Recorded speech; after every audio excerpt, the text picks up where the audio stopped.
yang disampaikan oleh Saudara Luhut Binsar Panjaitan itu adalah bohong. Saya tahu number, saya tahu angka. Rezim Jokowi Luhut sekarang ini karena ambisi. Kalau kau merasa paling bersih, kau boleh ngomong.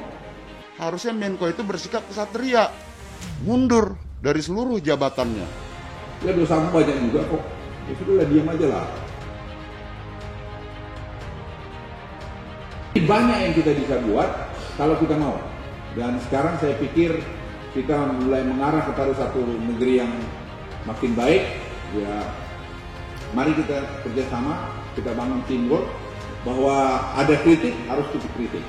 Tapi kritik-kritik itu kritik yang bangun lah. Mengapa rezim Jokowi Luhut sekarang ini karena ambisi kekuasaannya itu menjadi ya sebuah rezim paranoid. Ya. Lah salahnya di mana? Jadi aslinya aja. Jadi saya pikir itu juga nggak boleh kita asal ngomong, apalagi udah senior. Dia kan 70 berapa tahun, saya kan 71 tahun juga. Data saya, percakapan hampir 1 tahun tentang pemilu saja, itu mentok-mentok kalau di Twitter, itu paling 20-50 ribu. Kalau kita mau naikin lagi sampai 1 juta, susah ya. Kalau kita bicara big data, itu harus benar-benar orang nge-tweet dan mengandung kata kunci. Ya harus real, datanya ada 100 juta ya 100 juta unit aku, dan dia ngomong semua, bukan ekstrapolasi. Itu hanya 14% publik yang mendapatkan informasi tentang politik itu dari media. Yang disampaikan oleh Saudara Luhut Binsar Panjaitan itu adalah bohong. Saya hanya menyampaikan saja bahwa itu bohong saja. Perkara dia mau mau di reshuffle atau itu bukan urusan saya. Saya hanya menyampaikan kepada publik, jangan takut, jangan juga terpengaruh dengan apa yang disampaikan berita bohong ini, ya. Jadi saya hanya menegakkan kebenaran saja. Saya tahu number, saya tahu angka, dan saya lihat itu bahwa ada masalahnya.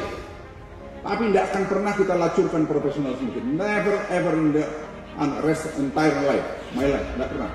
Lakukan, menyebarkan hoax melalui big data itu. Nah kemana itu orang? Kenapa bukan beliau yang menyampaikan? Kenapa bukan Menko itu yang menyampaikan? Ya bahwa itu adalah gagasan dari dirinya. Kenapa dia nggak berani tampakkan hidung? Kenapa presiden? Nah disitulah sikap kesatria presiden. Harusnya Menko itu bersikap kesatria, mundur dari seluruh jabatannya. Saya lihat track recordnya. Kalau kau merasa paling bersih, kau boleh ngomong. Ya dosamu banyak juga kok. Ya sudah diam aja lah. Yang lalu-lalu kita lihat ke depan lah. Tapi jangan main-main. Kalau main-main, ya kita kan bisa cari dosamu, memang kau siapa. Jadi Bapak Ibu sekalian, ini tadi mengenai ke masalah kemaritiman. Kita maju, kita buat Indonesia lebih bagus. Merebaknya isu penundaan pemilu 2024 membuat rasa kecewa publik meningkat. Melalui big data dapat ditangkap kecenderungan turunnya kesukaan terhadap Presiden Joko Widodo dan meningkatnya rasa pesimis bahwa Presiden dan jajaran pemerintah bisa menyelesaikan masalah-masalah ekonomi. Tetap kita minta kebukaan big datanya, kawan-kawan, sepakat? Sepakat! Ya kau sepakat, kalau saya nggak sepakat kan boleh kan? Kita boleh beda pendapat nggak? Ya itu tujuan kami sekarang, untuk menuntut Bapak untuk segera sepakat, dan ini aspirasi dari masyarakat Indonesia. Garin, kamu anak muda, kamu nggak berhak juga nuntut saya. Karena saya juga punya hak untuk bilang, tapi saya memberitahu kita semua rakyat Indonesia dimanapun berada harus terus waspada dan hati-hati terhadap upaya segelintir elit ini yang melakukan permufakatan jahat untuk melanggengkan kekuasaan. Mereka sepertinya tidak akan mau berhenti, mentang-mentang mereka saat ini sedang berkuasa dan memiliki modal yang luar biasa. Ini mirip-mirip dengan upaya membegal partai politik tahun lalu. Kali ini mereka mencoba membegal kedaulatan rakyat. Demokrasi kita sedang dalam ancaman yang luar biasa. Dua oknum ini lantas menggerakkan berbagai macam cara kebrutan tekad ala Orde Baru dulu, ya. Kita masih terngiang-ngiang, ya, bagaimana rakyat kita kadang-kadang dibodohin, ya, tapi juga ditekan, diancam dan lain-lain, ya. untuk mengegulkan sebuah tujuan politik yang sebenarnya jahat, crime, ya, termasuk kriminal, ya, termasuk political crime.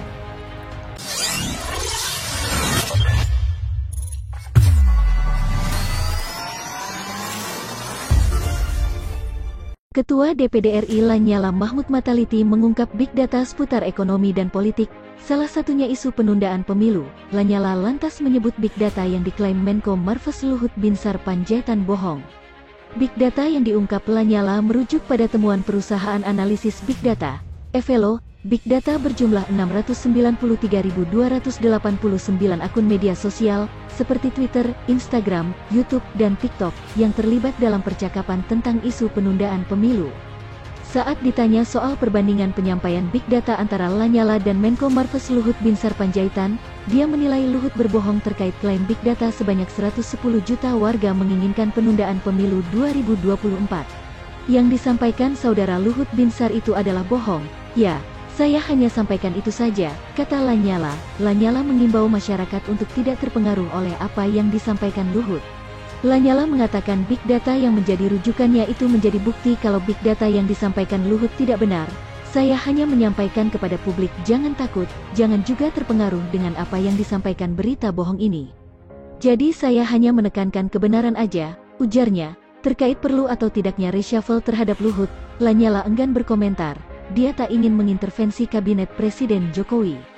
Perkara dia mau di reshuffle, itu bukan urusan saya, tuturnya dalam kesempatan yang sama. Pendiri platform pemantauan dan analitik digital Evelo, Dudi Rudianto, memberikan penjelasan. Menurutnya, big data berjumlah 693.000 itu didapatnya dalam waktu setahun belakang. Maka, kata dia, angka 110 juta yang diklaim Luhut berlebihan. Jadi dengan kata lain ditarik ke belakang 1 tahun pun yang membicarakan pemilu atau penundaan pemilu paling besar seperti itu. Jadi jumlah 110 juta juga berlebihan ya, 1 juta juga nggak sampai, tuturnya. Dan juga tanggapan pedas dari Masinton Pasaribu, mendesak Menteri Koordinator Kemaritiman dan Investasi, Menko Marves, Luhut Binsar Panjaitan, mundur dari jabatannya. Masinton menilai Luhut membikin keruh situasi kebangsaan dengan melempar isu penundaan pemilu hingga big data. Diketahui, Luhut sempat menyebut ada 110 juta masyarakat yang meminta penundaan pemilu yang terangkum dalam big data. Banyak yang meragukan kesahihan data tersebut. Saat dicecar BEM Universitas Indonesia, UI, beberapa hari lalu, Luhut pun enggan membuka big data yang menjadi ujung pangkal kekisruhan. Hal ini membuat Masinton Pasaribu geram dan menilai Luhut telah melakukan kebohongan dengan big datanya.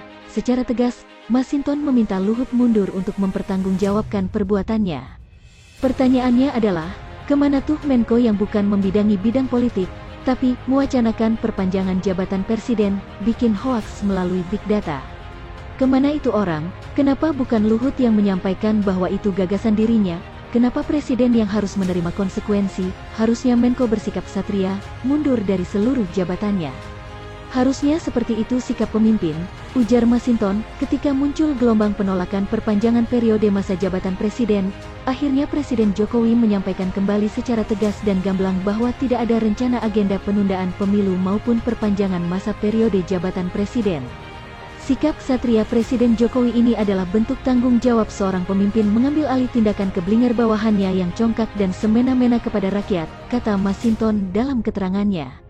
Pengamat politik, Rocky Gerung, juga sempat mengkritik keras Luhut yang dinilainya tidak transparan sebagai pejabat publik. Dia menyayangkan Luhut enggan membuka big data saat diminta BEM UI yang notabene akademisi. Pak Luhut sedikit gugup sebetulnya. Ia tidak menyangka akan ada pertanyaan dan argumen seperti itu. Lalu ngeles-ngeles, ya itu adalah hipotesis. Ya apa hipotesisnya kan Anda udah ucapin kok, soal penundaan pemilu, ujar Rocky. Filsuf jebolan UI itu memahami apabila Luhut enggan membuka big data pada publik, termasuk mahasiswa, namun Rocky menilai Luhut harus menerima konsekuensi dengan sikapnya itu. Menurut Rocky, Luhut bisa dibilang pembohong besar. Kalau gitu boleh bikin big list dong kalau nggak bisa buka big data. Akhirnya ya mahasiswa mengerti bahwa ini pembohong juga. Mahasiswa UI selalu punya kemampuan untuk menahan diri saat pertanyaan tidak dijawab.